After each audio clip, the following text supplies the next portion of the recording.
guys, welcome back to the Planet Houseplant channel. Today I'm talking about reviving a dying houseplant, and I wasn't planning on doing this, so I'm just going to probably ramble about how to revive a dying houseplant. But this is an area that I have quite a lot of expertise in, because I'm one of those people that neglects my houseplants accidentally, because I have so many, and what's going on? Until they look sad, and then I revive them. So I'm good at doing it. So the first thing we need to do is work out why the plant is dying, and if it's already dead, but we're going to assume that it's not, because plants often look dead a lot. They look dead for a long time before they actually die, so we're just going to assume that the plant is still alive. The first thing we're going to do is we are going to think about why it's dying. First thing to do is check for pests. If it's got yellow leaves and stuff, I tend to hesitate before diagnosing it as like chlorotic or, you know, some sort of nutritional deficiency, because often it isn't that. It can be, but unless you haven't repotted your plant for years and years and years, and you haven't fertilised it for years and years and years, it's unlikely. I mean, it can be, but often with... Alright, let's assume that maybe it is chlorotic. Once you've fertilised it, it should be okay. So if that brings it back, fine. But the problem with fertilising is it's quite stressful. So imagine if you were ill and, you know, you'd been hit by a car and the doctor's like, have some food. That's not what you're after, and it won't help, and it might hurt. So hurt, hinder, you know. So the second thing is that what we've done? We've worked out why it is. I really should have planned this. Right, so you need to work out why you think it's dying. If you think it's a root issue, you need to get the soil off the roots and really check, because the problem with root rot is there's bacteria on the roots and you need to get all the mushy roots off. I would advise, if we're at the stage where you think your plant is dying, I would be quite ruthless, cut off anything that looks a bit weird and squishy, and I would tend to put the plant in water. This is very much kill or cure, but I've just found it's a good way for plants to recover from root rot, and I've never had a death from this, I don't think, but it is stressful for the plant, and you need to get quite a lot of soil off the roots in order for the plant to absorb enough oxygen through soil roots from water. The whole thing is just very stressful for the plant, so basically make sure that, you know, it wasn't just thirsty before you do this. This is sort of, when I say plant is dying, your plant is dying. All the leaves are dropping off and you're like, oh God. So yeah. So if you put it in water, that tends to be quite good. If you can't put it in water, like if you have a cat that will knock it over, then get leca or even gravel, just something that you can sort of keep the plant in a semi-hydroponic situation. I wouldn't recommend using gravel, but if that's all you've got, leca is better. But you know, if that's all you've got to weigh it down and stop your cat knocking it over, needs must. And then we need to make sure it's got enough light, enough humidity. What's the other one? Light, humidity, and warmth. Don't go overboard. We're not heating it up and burning it, but you need to have a nice balance. There's a lot of discrepancies. People argue about whether or not you should increase the light when a plant is dying. Right, so we want to be getting our light to we're not bright, we want a bright indirect light, you know, the good light. So put it, if you have a spot in your house that's the good light, put your dying plant there. If you suspect it has bugs, move other plants away and wash the bugs off. But, you know, I'm guessing you knew that. You wash any bugs off. You don't need to spray it with pesticides, because that can also make your plant die faster. Wash them off with water as best you can. When you see them, wash them off and put it in the good light situation. The humidity, so I don't use a humidifier because I don't need one, but I do have, not here and I'm not going to get it because I can't be bothered, a hygrometer which measures the humidity. So I tend to have between like 50 and 60% humidity, which is fine for most plants. It's not amazing for a lot of plants, but it's absolutely fine. Like calathea and stuff and this peace lily can grow fine. So that's not in frame. There's a peace lily there. You don't need to get a humidifier, and you don't need to get anything, but if you are going to get something, I would suggest a big plastic box that you can use as a grow box. It doesn't even need to be a box, it can be like a big clear plastic bag. But the beauty of a box it's easier. You can see it, and you can see in it, and you can put a grow light on it. If you put the plant in a box, the humidity in a box is normally quite high because there's water like by the roots, so it'll just evaporate and then be kept in, and you know, nice humid environment. You can put a heat mat underneath. I'll link to one that I use for my terrarium, and the warmth really helps the plants. They're not necessary for plants that aren't dying.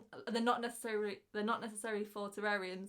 The only reason my terrarium has one in is because I have a frog in there who doesn't need heat. He doesn't need the heat from the heat mat, but it needs to be kept at a regular temperature, and it's just a good way to regulate the temperature as opposed to like heat it.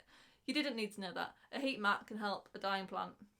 If you want, depending on the type of plant, if it won't fit in the grow box, you can cut leaves off. I'm ruthless when it comes to cutting leaves off because I've found they always grow back, and if you've got pests, it's probably one of the best ways to get rid of it. Like, it's not the best way. The best way is to religiously clean your plant for days and weeks and months.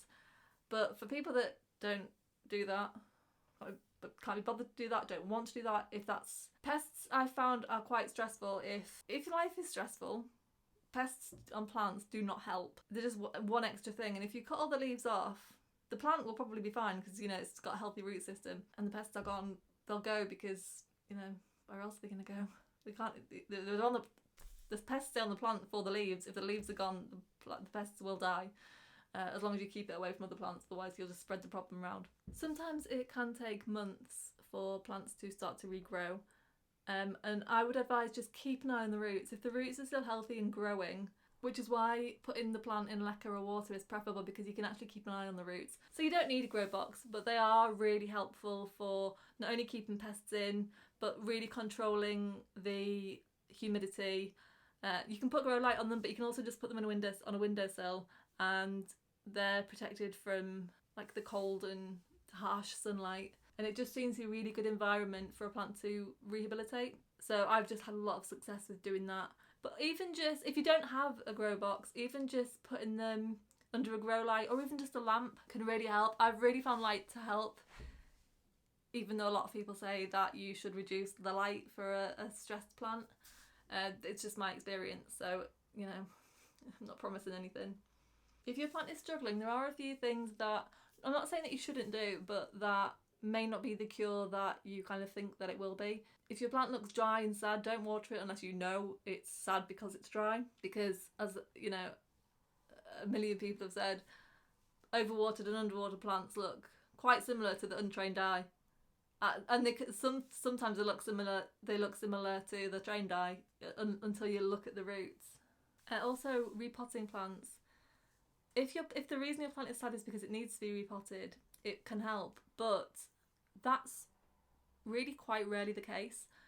It might be sad because it's dry, and it might be dry because it needs repotting, but you're better off soaking the root ball or finding a better way to water it, like say bottom watering it and really soaking it rather than just pouring water over the top. It's probably better to get it up to full health before repotting it. Repotting is stressful for plants, sort of by its very nature, because it's such an unusual thing for them to do. But some plants really, really do not care about being repotted. Like Monstera, in my experience in my house, Monstera do not care about being repotted. I could repot them all day, every day, and they really wouldn't care. Whereas other plants, peace lilies really seem to hate being repotted. My ponytail palm hated it, and so did the pancake plant, the Pelia peperomoides. That really hated being repotted, but other plants don't seem to care. So it's really up to you, but just bear in mind that by its very nature, repotting is stressful and often, usually, unnecessary. However root bound it is, like the actual being root bound isn't normally the issue. Like the roots don't strangle each other as such. They just prevent it from getting the nutrition and the water that it needs.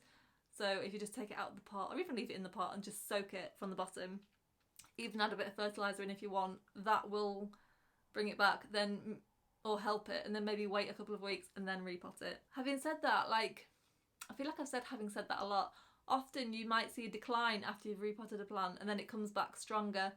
And this happens in loads of scenarios in plants, like the initial thing that you've done has hurt it, but overall it's improved the plant. So say you move your plant your plant is really sad because it's been kept in a dark place, and you move it to a bright light, and you don't have intermediate light, you've either got no light or a load of light. You may find that moving the plant from the dark into the light kills the leaves, all of them. And you're really sad and you're like, well, what do I do? That was the issue. If I put it back in the dark, it'll die, but it's dying in the light. It's actually not, well, it is. But I don't mean to be this confusing, it's just how it comes out. As long as you keep nurturing the plant and the roots, it will start to grow better in the light. It will just need the time to adjust. And ideally, you'd, adjust it over time. But we don't all, realistically, have time to do that. We've got busy lives. So you're better off just taking the hit, lose a few leaves, all the leaves, whatever, to then have the plant come back, as opposed to it staying in the corner forever.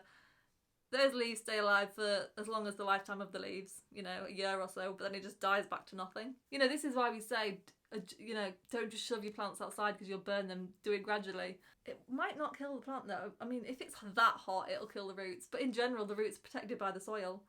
So yeah, your leaves might go crispy, but then you might get 5 new leaves in like 2 weeks because the light's so good. It's kind of a bit of a balance, and it's experimentation and working out what happens where you live, which I know is not that helpful, but it's true. If anything, I wanted you to feel better about your plants dying because it's what they do. And mine are looking pretty sad at the moment, but I'm confident they won't die because I'm so good at bringing them back from the brink. I've got 3 leaves on my fiddle leaf fig now, which is extremely exciting. I've actually got more leaves in the past few weeks having it in leca from nothing than it ever grew in soil properly. I do actually have a fun fact. It's not fun, it's actually quite sad. I have 2 rubber plants and they are both kept in this window here. I've got a variegated one and a purple one. Is it purple? I'm colourblind. They're like a purpley colour, aren't they? I don't know. Like dark, like an aubergine.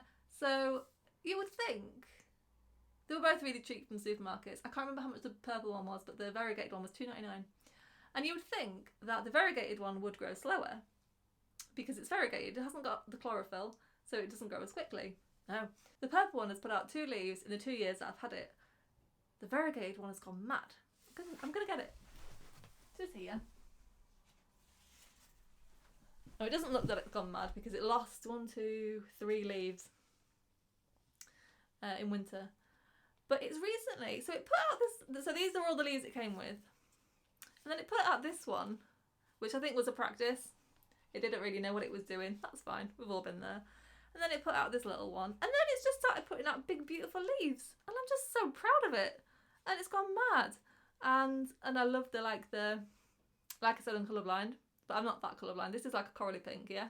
I could be wrong. I don't know. That's the excitement of being colourblind. I never know. But yeah, it's gone mad. This purple one, which they're treated in exactly the same way. The only difference, and as I'm saying it, I'm like, well, is that a bug? No.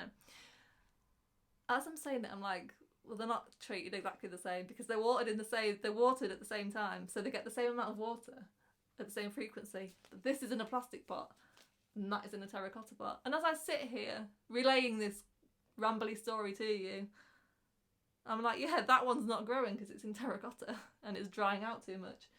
So moral of that story is water that one more and it will grow.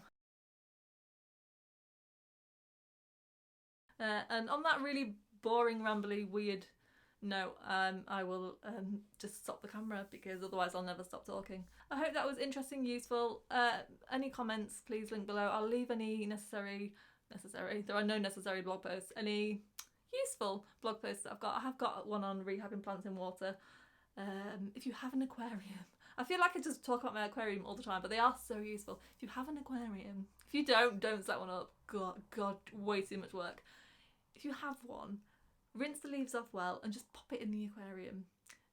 I actually use pegs, and this is my Thai constellation, which mine wasn't that expensive, but they can be quite pricey.